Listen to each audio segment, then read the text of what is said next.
Morning students, आज आपका नया सिलेबस स्टार्ट होगा।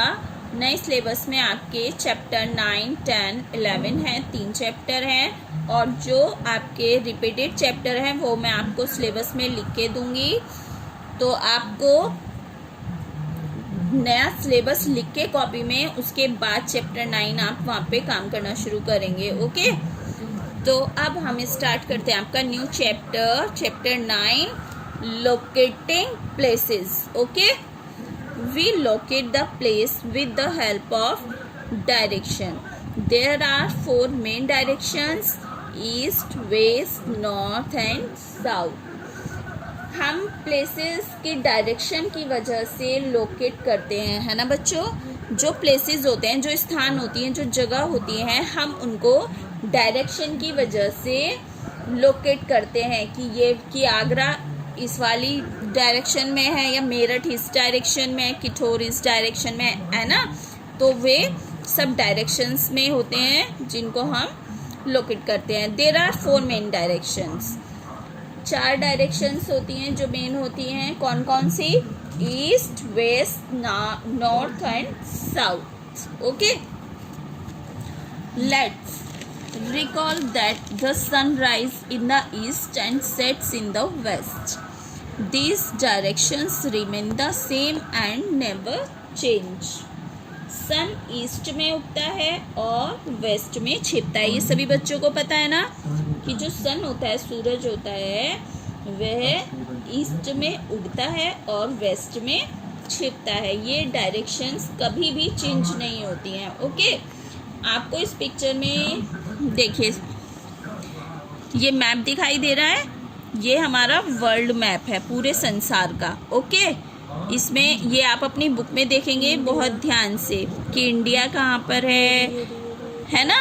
देखिए,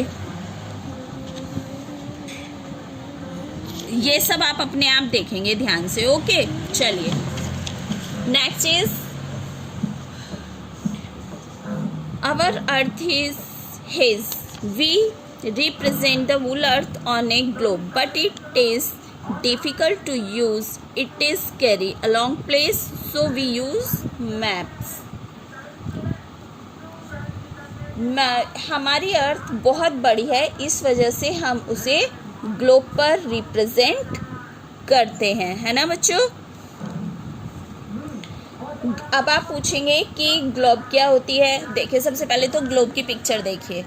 ये होती है ग्लोब, इसके ऊपर हम मैप को रिप्रेजेंट करते हैं। ओके, ग्लोब अर्थ का एक मॉडल है जिस पर अर्थ की सारी चीज़ें दिखाई जाती हैं, है ना, और उनकी डिग्री भी सब इसी चीज के ऊपर अंकित होता है ना। A map is a picture of a place and its location on a piece of paper. We can also define it as a drawing of an area that specifies the location of different places in that particular area. It shows land, seas and other physical features. A map is very useful to us. We can locate places easily on a map and it is help us to reach these places. It can also show the distribution of things like rain, weather, forests, populations, crop, etc. A map is a very handy and informative.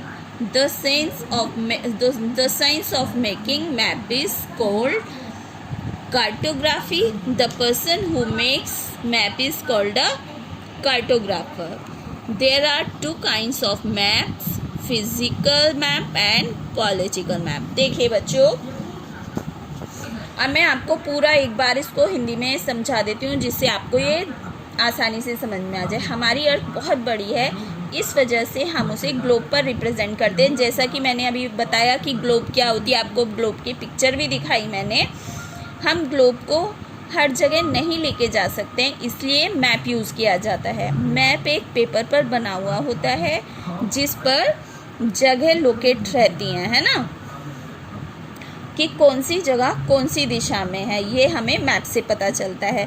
Map पर drawing बनी रहती है जगह locate करने के लिए। Map पर land, सी, other physical features show रहते हैं। मैप हमारे लिए बहुत यूज़फुल है।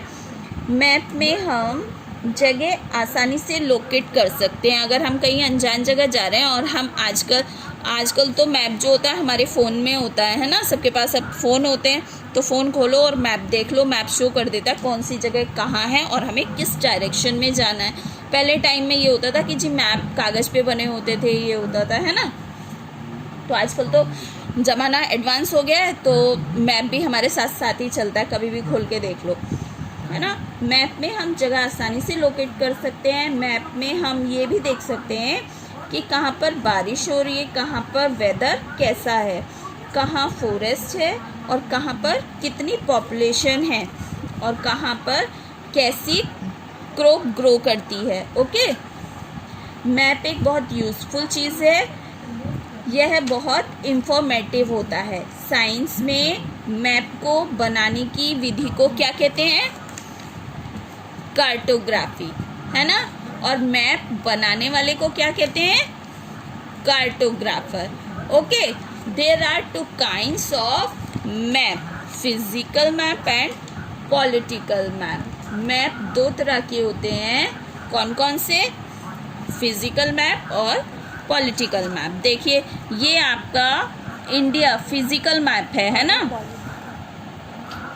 और ये दूसरा शो कर रही हूँ, देखिए ये है आपका पॉलिटिकल मैप। ओके, और ये है आपका इंडिया मैप। ये आप अपनी बुक में ध्यान से देखेंगे, बहुत लाइट छोटा छोटा सा लिखा हुआ है, इसमें आप सब देखेंगे कि कहाँ पर क्या चीज़ है। ओके, तो बच्चों ये आगे का जितना भी बचा हुआ चैप्टर है मैं आपको अगली वीडियो में एक्सप्लेन करूँगी। तब तक आप इसे पूरे चैप्टर को रीड करेंगे। ग्लोब के बारे में मैं आपसे पूछूंगी, आप मुझे बताएंगे। जो भी वर्क मैं दे रही हूँ इसकी बुक एक्सरसाइज मैं आपको दूंगी, जिसमें आप क्या करेंगे, जिनके पास बुक्स हैं वो बुक में फिल करेंगे, जिनके पास बुक नहीं है वो बच्चे नोटबुक में लिखेंगे। और बेटा सबसे पहले आप अपनी नोटबुक में सिलेबस लिखेंगे हाफ ईयरली डाल के। ओके, और चेक करने के लिए सभी बच्चे भेजेंगे। सभी बच्चों की कॉपीज़ मेरे पास नहीं आती है, ठीक है। Okay, good day.